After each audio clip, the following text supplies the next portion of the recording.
সুপ্রিয় দর্শক, আসসালামু আলাইকুম। সবাই কেমন আছেন? নির্জন দুপুর চ্যানেলের পক্ষ থেকে সবাইকে জানাই শুভেচ্ছা ও অভিনন্দন।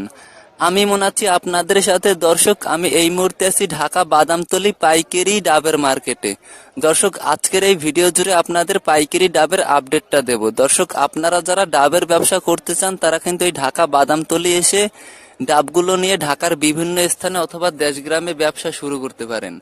দর্শক, আমরা সরাসরি পাইকারি আড়তদার ভাইদের সাথে কথা বলবো, তাদের সাথে কথা বলে আপনাদের পাইকারি ডাবের আপডেটটা দেব। তো দর্শক, চলুন এখন আমরা সরাসরি পাইকারি আড়তদার ভাইদের সাথে কথা বলবো। বড়টা হলো 7,000 থেকে 8,000 আর মাছলাটা হলো 50 টাকা থেকে 60 টাকা। আচ্ছা, এখান থেকে যদি কেউ এক পিস নিতে চায় তো সেটা কি আপনারা দেন? এক পিস বিক্রি হয় সর্বোচ্চ কয় পিস নিতে হবে? সর্বনিম্ন 50 পিস। সর্বনিম্ন আর কি সর্বনিম্ন 50 পিস করে নিতে হবে। তো 50 পিসের দাম পড়বে কত? সর্বনিচে বড়টা হলো 4,000 থেকে 4200। 4,000 থেকে 4200। আচ্ছা আচ্ছা আচ্ছা, আপনাদের এই জায়গাটা ঠিকানাটা একটু সুন্দরভাবে বলে দেন যে আমাদের ভিডিওটা যারা দেখবে দর্শক দূর স্থান থেকে তারা কিভাবে এখানে আসে পাইকারি ডাবগুলো নেবে, একটু ঠিকানাটা ভালো করে বলে দেন।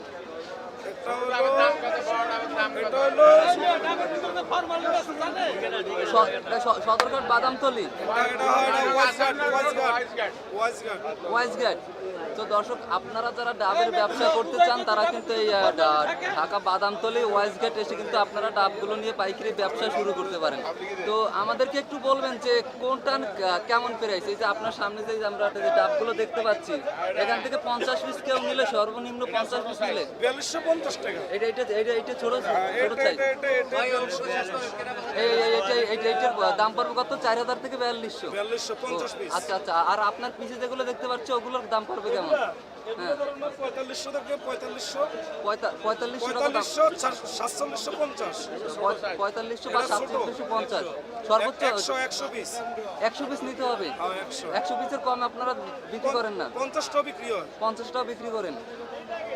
তো দর্শক, আপনারা যারা ব্যবসা করতে চান আর কি আমার ভিডিওটা যারা দূর স্থান থেকে দেখেন তারা কিন্তু এই ঢাকা বাদামতলী ওয়াইজঘাট এসে আপনারা পাইকারি ডাবগুলো নিয়ে কিন্তু ব্যবসা শুরু করতে পারেন। তো ভাই, আপনার নামটা একটু বলেন। আমার নাম নরশেদ। আপনার ফোন নাম্বারটা একটু ভিডিওর ভিতর বলে দেন যে যারা আপনার সাথে কন্ট্যাক্ট করে আসবে এখান থেকে। আপনার তো কুরিয়ার সার্ভিসে কি মালগুলো দিয়ে থাকেন? মোবাইল নাম্বার সরকারে। আচ্ছা, এখান থেকে কি কুরিয়ার সার্ভিসে মালগুলো কোনো পাঠানো হয়? না, কুরিয়ার সার্ভিসে না, এমনি সব ব্যানে আর কি সরাসরি পাইকারি এসে আপনাদের কাছ থেকে পাইকারি মালগুলো নেয়? তো দর্শক, এই ভাইয়ের বা অন্য ডাব ব্যবসায়ী ভাইয়ের আমি নাম্বারটা আমার বিক্রিগ্রাহকে দিয়ে দেবো। আপনারা তার সাথে কন্ট্যাক্ট করে আপনারা সরাসরি এই ঢাকা ওয়াইজঘাট বা এটা বাদামতলী ওয়াইজঘাট এসে আপনারা পাইকারি ডাবগুলো নিয়ে ব্যবসা শুরু করতে পারেন। ঢাকার বিভিন্ন স্থানে অথবা দেশগ্রামে আপনারা ব্যবসা শুরু করতে পারেন। তো দর্শক, ভিডিওটা আর বেশি বড় করবো না, কারণ এখন খুব ভোর সকাল আর আজকে প্রথম রোজা। মানে আর কি বলবো যে পাইকাররা ভাই তারা অনেক বিজি যে এই ডাবগুলো নিয়ে আর কি তারা যে সেল দিবে তারা অনেক বিজি, যার কারণে আর কি সময় দিতে পারছে না। দর্শক, তারা ব্যবসা করতে চান তারা এই ঢাকা বাদামতলী ওয়াইজঘাট এসে আপনারা ব্যবসা শুরু করতে পারেন দেশের বিভিন্ন স্থানে। আর এই ডাবের যে পাইকারি আড়ত আছে সেই ভাইয়ের আমি নাম্বারটা আমার ডিসক্রিপশনে দিয়ে দেবো। তার সাথে কন্ট্যাক্ট করে আপনাদের এখানে এসে কিন্তু মালগুলো নিতে হবে। কোনো কুরিয়ার সার্ভিসের মাধ্যমে তারা সেল দিয়ে থাকে না, তারা সরাসরি আপনারা এখানে এসে মালগুলো নিয়ে ব্যবসা শুরু করতে পারেন। তো দর্শক, ভালো থাকবেন সবাই। আল্লাহ হাফেজ।